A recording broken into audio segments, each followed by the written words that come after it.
Hi everyone, welcome back. I hope you remember what was topics we covered in the previous videos. We were talking about exceptions, and I told using five magic keywords like try, catch, throw, throws, and finally we can manage exceptions. And we have seen what is try. Try is a place, or try is a keyword where we are going to put the piece of code which we suspect for errors, exceptions. We call it as a try block. Catch is our place where we are going to catch the exceptions. So these two things we covered in the previous video. Today let us see what we can do with throw. So I hope you can see this. All these days we are catching exceptions which is thrown by Java runtime. Today we are going to see how a program can throw exception explicitly. So it is possible for your program to throw an exception explicitly using throw. And look at the syntax for this. Uh, Throw is a keyword as we studied before, and throwable instance. So throwable instance is that should be an object of class called throwable. So throwable is a class, is a superclass for all the exceptions. And this instance, what we are talking about is it should be an object of throwable superclass, or it should be a subclass of throwable. There are two cases by which we can fill this throwable instance. One is it should be an object of type throwable, or it should be a subclass of throwable. So, uh, but there are two ways by which we can obtain this object. I told this should be an object of throwable. There are two ways by which we can obtain this. One is you can make use of the operator called new. We have studied what is a new operator. Second one is we can make use a parameter in the catch clause. Catch clause you have seen now. Catch clause with brackets. We have not used any what you call parameters so far. If you want, you can use certain parameters. So that parameter is going to be an object. So I repeat, I'm talking about throwable instance. This instance must be an object of type throwable class, or it should be a subclass of throwable. And this object can be created in two ways. One is you can make use of the operator called new, or you can use a parameter in the catch clause. Let us see a small program for this. So here is the program. Um, See, we have a class called throw demo. I hope you can see this throw demo. Your class starts here and which ends here. And inside this, we have two methods. One is demo procedure. Second one is your main method. As you know, main is the entry point. Main is the place where we start our program. So inside this, we have a try. Try is a block where we are going to put piece of code which we suspect for errors. So your try block starts and ends here. So inside this we have a demo procedure. This is a method called. So this is a method called demo procedure. It will come to this demo procedure. Again we have a try block. Look at this statement throw. This is what we are talking about throw, and we are creating an object using new. And what is the exception which is going to throw, which is going to throw an exception called null pointer exception, and you're going to name it as demo. So look at this, your program is going to throw explicitly. This is done by you, not by anybody else, and which is going to be caught here using a catch statement, null pointer exception, and we are going to name it as e. This is an object for this.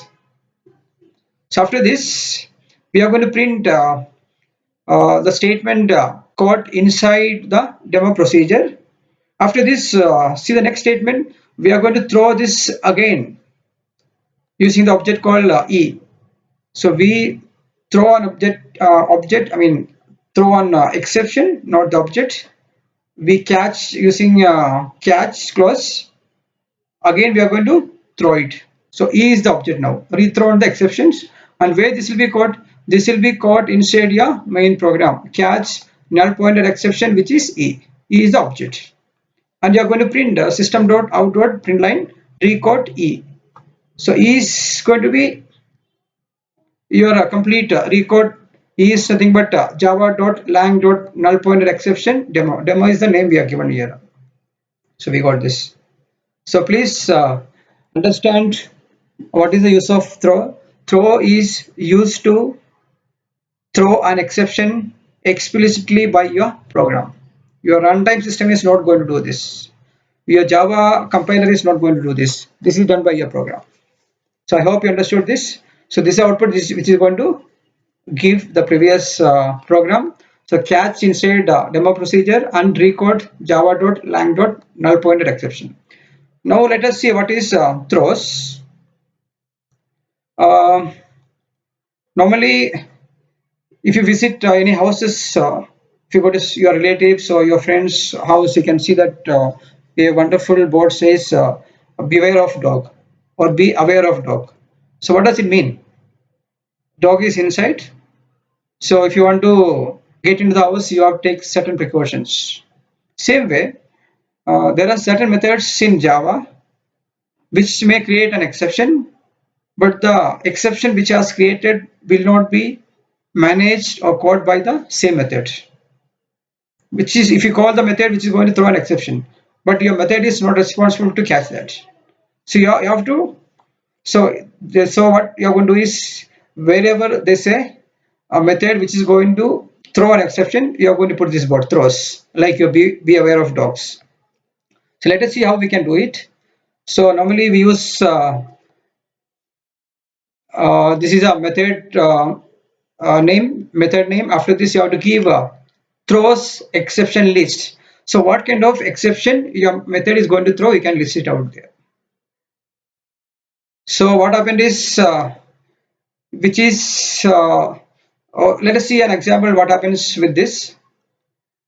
We have a class called throw demo, static void throw one, system.out.println inside exception throw new illegal access exceptions. If you look at this, what happens? Your method called throw one, which is going to throw an exception, but nowhere we are catching this. There is no catch statement in this. So we are not dealing with your function is not going to deal with this. So if any other method which call this method or any other function which call this method, they are not aware of this throw one method, which is going to throw an exceptions. So which what happens? This program is going to give an error. So let us see what changes we can make. This is same as the previous program. We have a class called throws demo. Everything is same as the previous. And look at this static void throw one. After throw one, we just put the keyword throws illegal access exceptions. So we call this throw one method, which is going to throw an exception called illegal access exception. Rest everything is same. We are going to print inside throw one. So throw new illegal access exception. So you're going to throw using your keyword throw. But before you enter this method, you will have a better idea. If I call this method, which is going to throw this. So obviously what you can do is, so the place you're going to call the methods. You have called throw one method. Look at this entry point, your main program, throw one, it will come to this. When you come to this, you will have a better idea like, no, this method is going to throw an exceptions. So what you have done is, you have made a catch statement over here. Your main method is going to deal with this. So whenever we have such kind of situations where your method is going to throw exceptions, you can make use of this keyword throws. So I hope you understood this. And I repeat, please go through the videos, and if you have doubts, no, please let me know that. I hope I can solve your doubts. So the last topic is about finally. In the next video, I'll come with what is finally, and we'll wind up this unit. Thank you. Have a nice day.